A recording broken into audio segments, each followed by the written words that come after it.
கர்த்தருடைய பிள்ளைகள், தேவன் நமக்கு செய்ய போகிற ஒரு காரியம் என்னவென்று ஆவியானுடைய உதவியோடு அதை ஞாபகப்படுத்துகிறேன்.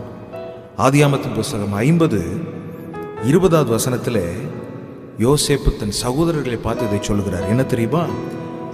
நீங்கள் எனக்கு தீமை செய்ய நினைத்தீர்கள், தேவனோ இப்பொழுது நடந்து வருகிறபடியே வெகு ஜனங்களை உயிரோடே காக்கும்படிக்கு அதை நன்மையாக முடிய பண்ணினார்.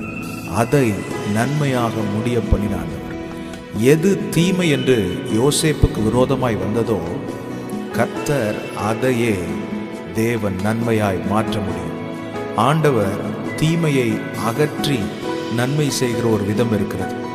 நமக்கும் தீமை அகன்று போக வேண்டும் என்று நாம் ஜெபிக்கலாம். ஆனால் எது தீமையாய் இருக்கிறதோ, கர்த்தர் அதையே, that thing will be changed in the name of Jesus. கர்த்தர் அதையே நன்மையாக மாற்ற முடியும். நம்புறீங்களா? இன்றையிலிருந்து ஆண்டவரிடத்தில் ஜெபம் பண்ணி பாருங்கள். ஜெபம் பண்ணுங்கள், விசுவாசத்தோடு ஜெபம் பண்ணுங்கள். கர்த்தர் அதையே நன்மையாக மாற்ற முடியும். தேவனால் கூடாதது ஒன்றுமே இல்லை. கர்த்தர் யோசேப்புக்கு செய்தவர் உங்களுக்கும் செய்வார், உங்கள் சூழ்நிலையில் செய்வார்.